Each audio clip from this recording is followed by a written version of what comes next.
श्री सच्चिदानंद सद्गुरु साईनाथ महाराज की जय।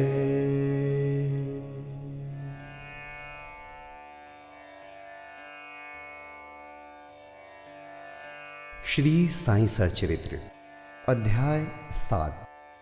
अद्भुत अवतार श्री साईं बाबा की प्रकृति, उनकी यौगिक क्रियाएं, उनकी सर्वव्यापकता, कुष्ठ रोगी द्वारा सेवा, खापड़े के पुत्र को प्लेग, पंढरपुर गमन, अद्भुत अवतार।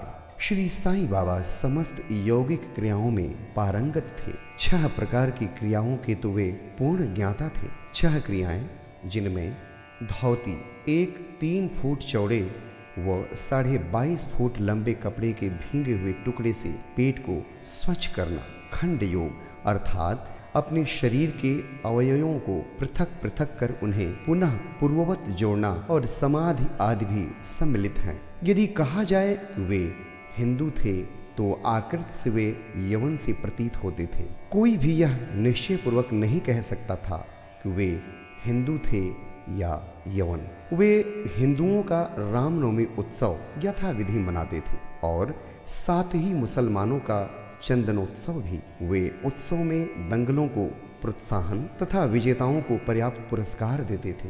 गोकुल अष्टमी को वे गोपाल काला उत्सव भी बड़ी धूमधाम से मनाते थे। ईद के दिन वे मुसलमानों को मस्जिद में नमाज पढ़ने के लिए आमंत्रित किया करते थे। एक समय मुहर्रम के अवसर पर मुसलमानों ने मस्जिद में ताजिया बनाने तथा कुछ दिन वहां रखकर फिर जुलूस बनाकर गांव से निकालने का कार्यक्रम रचा। श्री साईं बाबा ने केवल 4 दिन ताजियों को वहां रखने दिया और बिना किसी राग द्वेष के 5वें दिन वहां से हटवा दिया। यदि कहें कि वे यवन थे तो उनके कान हिंदुओं की रीत के अनुसार छिदे हुए थे, और यदि कहें कि वे हिंदू थे तो वे सुनता कराने के पक्ष में थे। नाना साहेब चांदोरकर, जिन्होंने उनको बहुत समीप से देखा था, उन्होंने बतलाया कि उनकी सुन्नत नहीं हुई थी। साईं लीला पत्रिका श्री वीवी देव द्वारा लिखित शीर्षक बाबा यवन की हिंदू, पृष्ठ संख्या 562 देखो। यदि कोई उन्हें हिंदू घोषित करे तो वे सदा मस्जिद में निवास करते थे, और यदि यवन कहें तो वे सदा वहां धूनी प्रज्वलित रखते थे तथा अन्य कर्म जो कि इस्लाम धर्म के विरुद्ध है, जैसे चक्की पीसना, शंख तथा घंटानाद, होम आदि कर्म करना, अन्नदान और अर्घ्य द्वारा पूजन आदि सदैव वहां चलते रहते थे। यदि कोई कहे कि वे यवन थे तो कुलीन ब्राह्मण और अग्निहोत्री भी अपने नियमों का उल्लंघन कर सदा उनको साष्टांग नमस्कार किया करते थे। जो उनके स्वदेश का पता लगाने गए उन्हें अपना प्रश्न ही विस्मृत हो गया और वे उनके दर्शन मात्र से मोहित हो गए। अस्त इसका निर्णय कोई न कर सका कि यथार्थ में साईं बाबा हिंदू थे या यवन। इसमें आश्चर्य ही क्या है, जो अहम व इंद्रियजन्य सुखों को तिलांजलि देकर ईश्वर की शरण में आ जाता है तथा जब उसे ईश्वर के साथ अभिन्नता प्राप्त हो जाती है तब उसकी कोई जाति पात नहीं रह जाती। इसी कोटि में श्री साईं बाबा थे। वे जातियों और प्राणियों में किंचित मात्र भी भेदभाव नहीं रखते थे। फकीरों के साथ वे आमिष और मछली का सेवन भी कर लेते थे। कुत्ते भी उनके भोजन पात्र में मुंह डालकर स्वतंत्रतापूर्वक खाते थे, परंतु उन्होंने कभी कोई आपत्ति नहीं की। ऐसा अपूर्व और अद्भुत श्री साईं बाबा का अवतार था। गत जन्मों के शुभ संस्कारों के परिणाम स्वरूप मुझे भी उनके श्री चरणों के समीप बैठने और उनका सत्संग लाभ उठाने का सौभाग्य प्राप्त हुआ। मुझे जिस आनंद व सुख का अनुभव हुआ उसका वर्णन मैं किस प्रकार कर सकता हूँ। यथार्थ में बाबा अखंड सच्चिदानंद थे। उनकी महानता और अद्वितीयता का बखान कौन कर सकता है। जिसने उनके श्री चरण कमलों की शरण ली उसे साक्षात्कार की प्राप्ति हुई।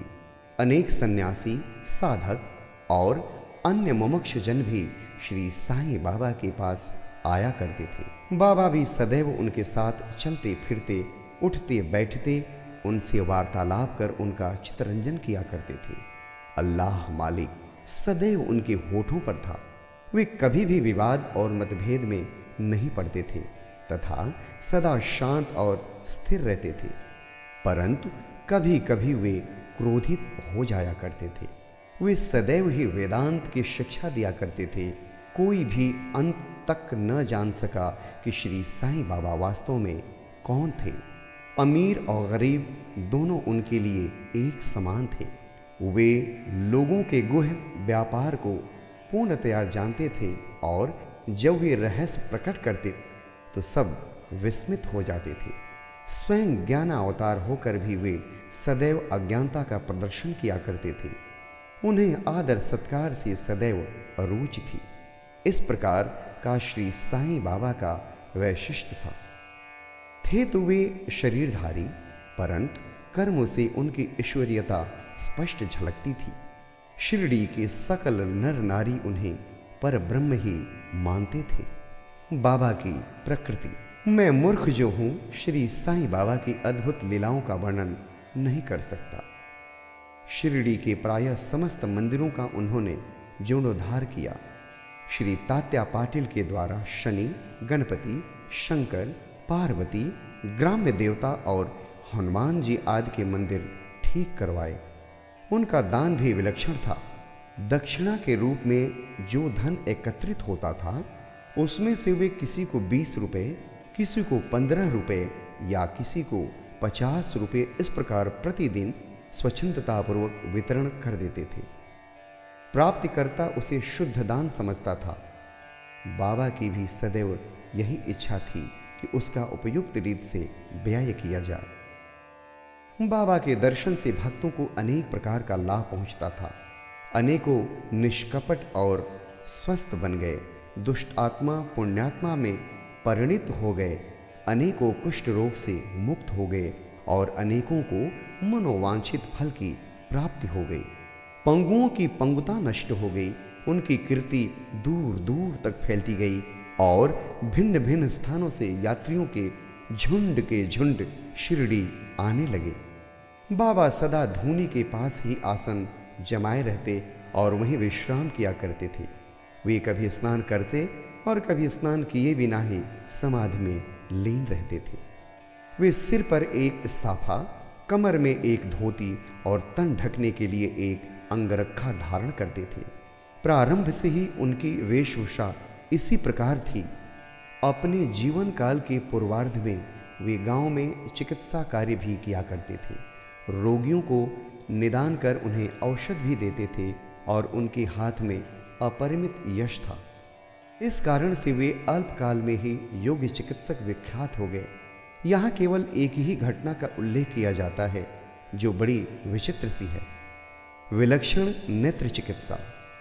एक भक्त की आंखें बहुत लाल हो गई थीं, उनमें सूजन भी आ गई थी। शिरडी सरीखे छोटे ग्राम में डॉक्टर कहाँ। तब भक्तगण ने रोगी को बाबा के समक्ष उपस्थित किया। इस प्रकार की पीड़ा में डॉक्टर प्रायः लेप, मरहम, अंजन, गाय का दूध तथा कपूर युक्त औषधियों को प्रयोग में लाते हैं, पर बाबा की औषधि तो सर्वथा ही भिन्न थी। उन्होंने भिलावा पीसकर उसकी 2 गोलियां बनाई और रोगी के नेत्रों में एक एक गोली चिपकाकर कपड़े की पट्टी से आंखें बांध दी। दूसरे दिन पट्टी हटाकर नेत्रों के ऊपर जल के छींटे छोड़े गए। सूजन कम हो गई और नेत्र प्रायः निरोग हो गए। नेत्र शरीर का एक अति सुकोमल अंग है, परंतु बाबा की औषधि से कोई हानि नहीं पहुंची, वरन नेत्रों की व्याधि दूर हो गई। इस प्रकार अनेक रोगी निरोग हो गए। यह घटना तो केवल उदाहरण स्वरूप ही यहाँ दी गई है। बाबा की यौगिक क्रियाएं। बाबा को समस्त यौगिक प्रयोग और क्रियाएं ज्ञात थीं। उनमें से केवल 2 का ही उल्लेख यहाँ किया जाता है। पहला, धौती क्रिया, आंतें स्वच्छ करने की क्रिया। प्रति तीसरे दिन बाबा मस्जिद से पर्याप्त दूरी पर एक वट वृक्ष के नीचे किया करते थे। एक अवसर पर लोगों ने देखा कि उन्होंने अपने आंतों को उदर से बाहर निकालकर उन्हें चारों ओर से स्वच्छ किया और समीप के वृक्ष पर सूखने के लिए रख दिया। शिरडी में इस घटना की पुष्टि करने वाले लोग अभी भी जीवित हैं। उन्होंने इस सत्य की परीक्षा भी की थी। साधारण धौती क्रिया एक 3 फुट चौड़े व 22.5 फुट लंबे गीले कपड़े के टुकड़े से की जाती है। इस कपड़े को मुंह के द्वारा उदर में उतार लिया जाता है तथा उसे लगभग आधे घंटे तक रखे रहते हैं ताकि उसका पूरा प्रभाव हो जाए। तत्पश्चात उसे बाहर निकाल लेते हैं। पर बाबा की तो यह धोती क्रिया सर्वथा विचित्र और असाधारण ही थी। दूसरा, खंड योग। एक समय बाबा ने अपने शरीर के अवयव पृथक पृथक कर मस्जिद के भिन्न भिन्न स्थानों में बिखेर दिए। अकस्मात उसी दिन एक महाशय मस्जिद में पधारे और अंगों को इस प्रकार यहाँ वहाँ बिखरा देखकर बहुत ही भयभीत हुए।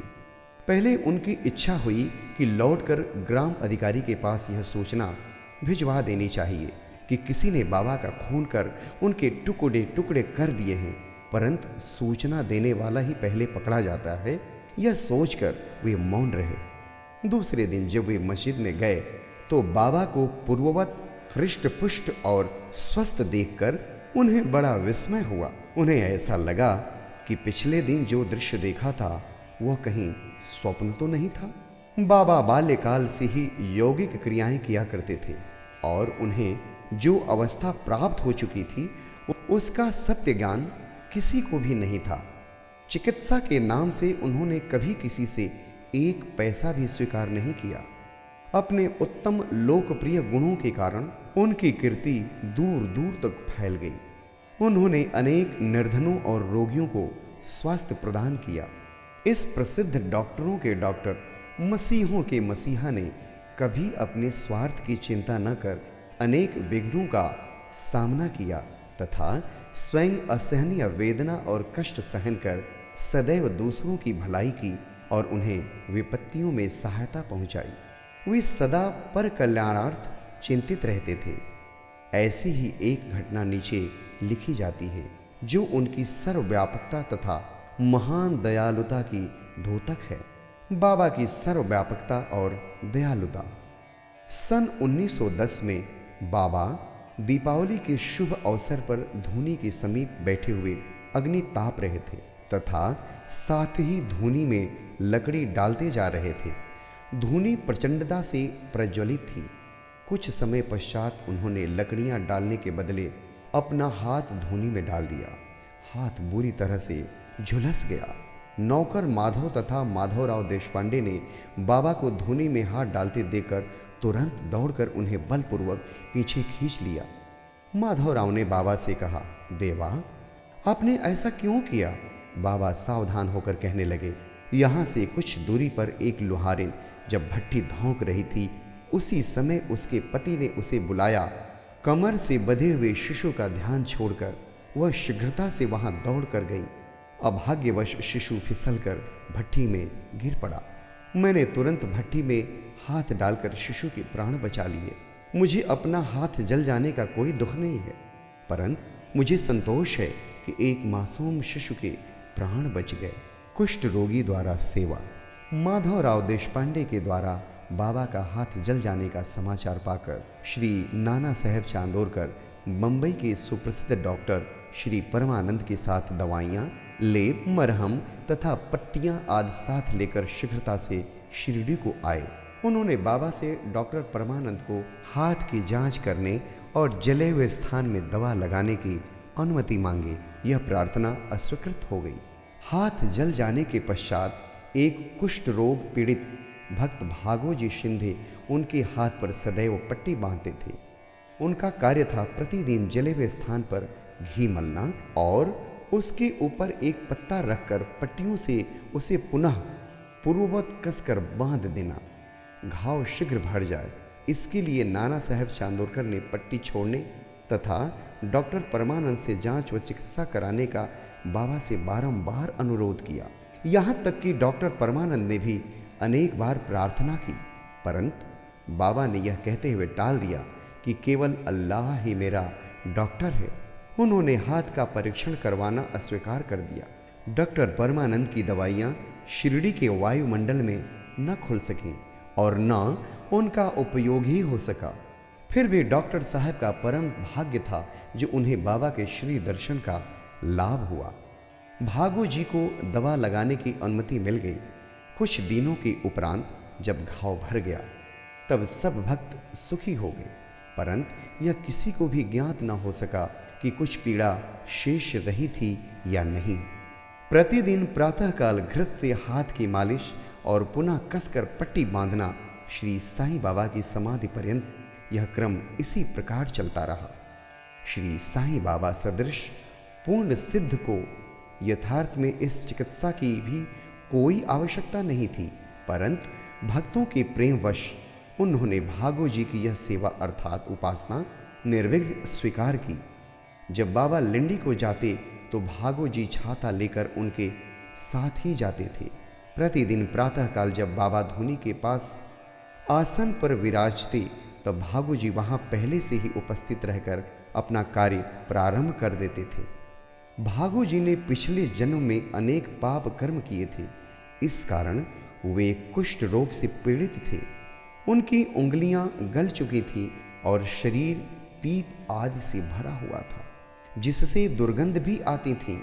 यद्यपि बाह्य दृष्टि से वे दुर्भागी प्रतीत होते थे, परंतु बाबा का प्रधान सेवक होने के नाते यथार्थ में वे ही अधिक भाग्यशाली तथा सुखी थे।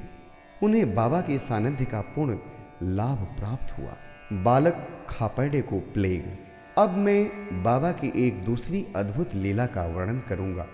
श्रीमती खापर्डे अमरावती के श्री दादा साहेब खापर्डे की धर्मपत्नी अपने छोटे पुत्र के साथ कई दिनों से शिरडी में थी। पुत्र तीव्र ज्वर से पीड़ित था।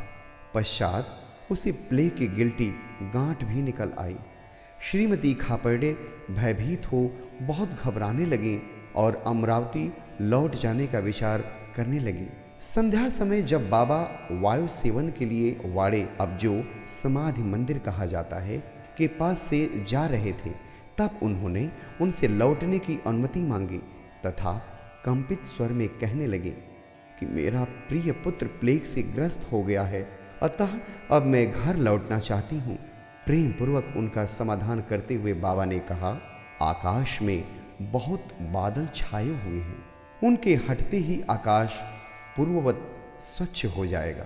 ऐसा कहते हुए उन्होंने कमर तक अपनी कफनी ऊपर उठाई और वहां उपस्थित सभी लोगों को अंडों के बराबर 4 गिल्टियां दिखाकर कहा, देखो मुझे अपने भक्तों के लिए कितना कष्ट उठाना पड़ता है, उनके कष्ट मेरे हैं। यह विचित्र और असाधारण लीला देखकर लोगों को विश्वास हो गया कि संतों को अपने भक्तों के लिए किस प्रकार कष्ट सहन करने पड़ते हैं। संतों का हृदय मोम से भी नरम तथा मक्खन जैसा कोमल होता है। वे अकारण ही भक्तों से प्रेम करते और उन्हें अपना निजी संबंधी समझते हैं। पंढरपुर गमन और निवास। बाबा अपने भक्तों से कितना प्रेम करते और किस प्रकार उनकी समस्त इच्छाओं तथा समाचारों को पहले से ही जान लेते थे, इसका वर्णन कर मैं यह अध्याय समाप्त करूंगा। नाना साहेब चांदोरकर बाबा के परम भक्त थे। वे खान देश में नंदुरबार के मामलतदार थे। उनका पंढरपुर को स्थानांतरण हो गया और श्री साईं बाबा की भक्ति उन्हें फलदायी हो गई, क्योंकि उन्हें पंढरपुर, जो भूवैकुंठ पृथ्वी का स्वर्ग सदृश ही समझा जाता है, उसमें रहने का अवसर प्राप्त हो गया। नाना साहब को शीघ्र ही कार्यभार संभालना था, इसलिए वे किसी को पूर्व पत्र या सूचना दिए बिना ही शीघ्रता से शिरडी को रवाना हो गए। वे अपने पंढरपुर शिरडी में अचानक ही पहुंचकर अपने बिठोवा बाबा को नमस्कार कर फिर आगे प्रस्थान करना चाहते थे। नाना साहब के आगमन की किसी को भी सूचना न थी, परंतु बाबा से क्या छिपा था, वे तो सर्वज्ञ थे। जैसे ही नाना साहब नीम गांव पहुंचे, जो शिरडी से कुछ ही दूरी पर है, बाबा पास बैठे हुए महासापति अप्पा शिंदे और काशीराम से वार्तालाप कर रहे थे। उसी समय मस्जिद में स्तब्धता छा गई और बाबा ने अचानक ही कहा, चलो चारों मिलकर भजन करें। पंढरपुर के द्वार खुले हुए हैं, यह भजन प्रेम पूर्वक गाएं। पंढरपुरला जाया से तिथे समजला रायाचे, तिथे समजला रायाचे, घर ते माझ्या रायाचे। सब मिलकर गाने लगे। भावार्थ, मुझे पंढरपुर जाकर वहीं रहना है, क्योंकि वह मेरे स्वामी ईश्वर का घर है। बाबा गाते जाते और भक्तगण उसे दोहराते जाते थे। कुछ समय में नाना साहेब ने वहां सकुटुंब पहुंचकर बाबा को प्रणाम किया। उन्होंने बाबा से पंढरपुर पधारने तथा वहां निवास करने की प्रार्थना की। पाठकों, अब इस प्रार्थना की आवश्यकता ही कहाँ थी। भक्तगण ने नाना साहब को बतलाया कि बाबा पंढरपुरवास के भाव में पहले से ही थे। यह सुनकर नाना साहब द्रवित हो श्री चरणों पर गिर पड़े और बाबा की आज्ञा, ऊदी तथा आशीर्वाद प्राप्त कर वे पंढरपुर को रवाना हो गए। बाबा की कथाएं अनंत हैं। अन्य विषय जैसे मानव जन्म का महत्व, बाबा का भिक्षावृत्ति पर निर्वाह, बाईजाबाई की सेवा तथा अन्य कथाओं को अगले अध्याय के लिए शेष रखकर अब मुझे यहाँ विश्राम करना चाहिए। श्री सद्गुरु साईनाथार्पणमस्तु। शुभम भवतु।